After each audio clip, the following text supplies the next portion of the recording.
Mental health atau kesehatan mental harus menjadi perhatian khusus bagi orang tua di rumah.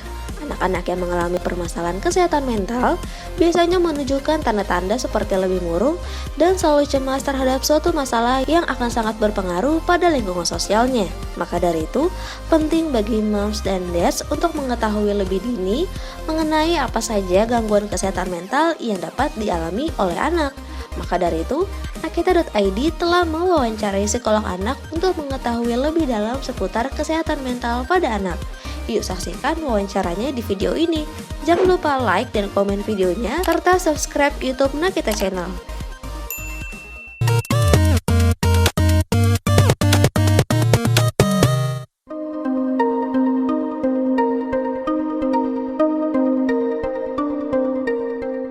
Sebenarnya kesehatan mental pada anak itu adalah sebuah kondisi di mana anak tuh merasa tenang, merasa nyaman, dan percaya bahwa seluruh kebutuhan dan masalahnya itu dapat diatasi. Sehingga anak mampu menjalankan tugas perkembangan dan fungsi sehari-harinya dengan baik sesuai dengan tahapan usianya. Jadi bukan berarti tidak ada masalah. Masalah ada, tapi anak merasa dirinya aman. Dia percaya bahwa dia mampu mengatasi permasalahan tersebut.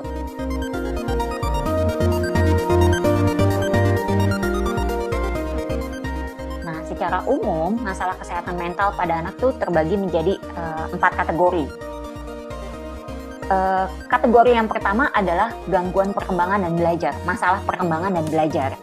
Ya, masalah perkembangan dan belajar ini yang ringan apa sih? Yang ringan misalnya ketika anak seharusnya sudah tidak mengompol, kok dia masih ngompol ya? Ini contohnya. Terus kalau yang mulai masuknya ke gangguan seperti apa? Ada yang misalnya gangguan komunikasi, terus ada gangguan intelektual atau intellectual disabilities, ada autism, ada gangguan specific learning disorder, banyak deh gitu. Nah terus kategori yang kedua itu adalah masalah emosional.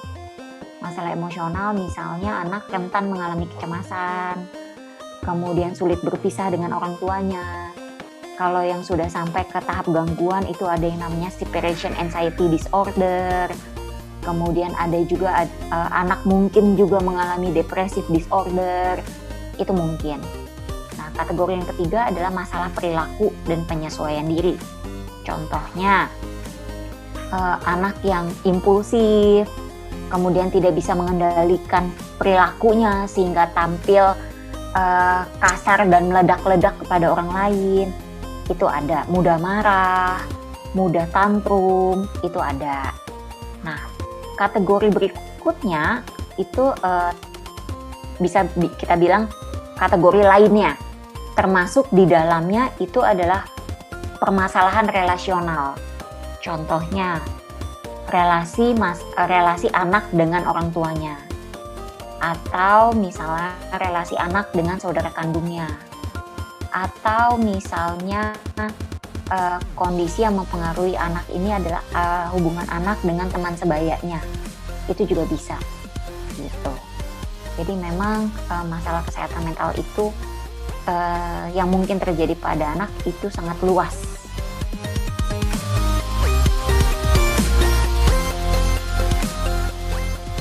Terlepas ini dalam lingkungan pandemi atau tidak, orang tua itu sangat dihimbau, sangat disarankan memiliki pola interaksi, komunikasi, dan keterlibatan yang sangat baik pada anak-anaknya. Walaupun misalnya ada orang tua yang dua-duanya bekerja, tapi hendaknya orang tua tetap memiliki waktu untuk berkomunikasi, berinteraksi, dan terlibat secara baik dengan anak-anaknya. Kenapa? Karena ketika orang tua mampu melakukan interaksi, komunikasi, dan terlibat sangat baik pada anak-anaknya, satu, mereka jadi sangat aware terhadap kondisi anak-anaknya. Mereka peka nih terhadap perkembangan si anak. Mereka tahu apakah anak mengalami keterlambatan perkembangan atau tidak. Mereka menyadari jika ternyata ada perubahan yang terjadi pada aktivitas sehari-hari si anak, termasuk tadi apakah si anak mampu menjalankan fungsi sehari-harinya dengan baik atau tidak. mereka jadi peka di situ.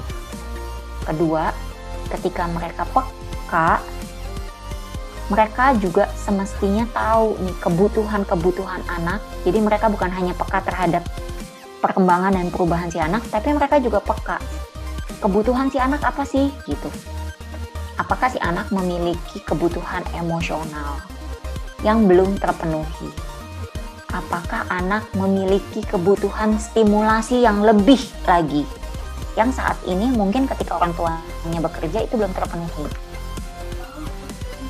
Nah, ketika mereka peka terhadap dua hal ini, mereka juga tahu kapan sih anak perlu dibawa ke psikolog, apakah perlu dibawa bukan hanya ke psikolog tapi ke tenaga-tenaga profesional lainnya untuk mendapatkan intervensi sedini mungkin gitu. Termasuk apakah anak saya perlu obat-obatan ya, atau anak saya hanya perlu psikoterapi aja ya, atau perlu saya sebagai orang tua ya yang perlu konseling supaya saya tahu nih saya harus bagaimana lagi ke anak gitu. Itu dia Moms, jawaban seputar masalah kesehatan mental pada anak. Saksikan wawancara eksklusif lainnya hanya di YouTube Kita Channel. Sampai jumpa di video selanjutnya ya.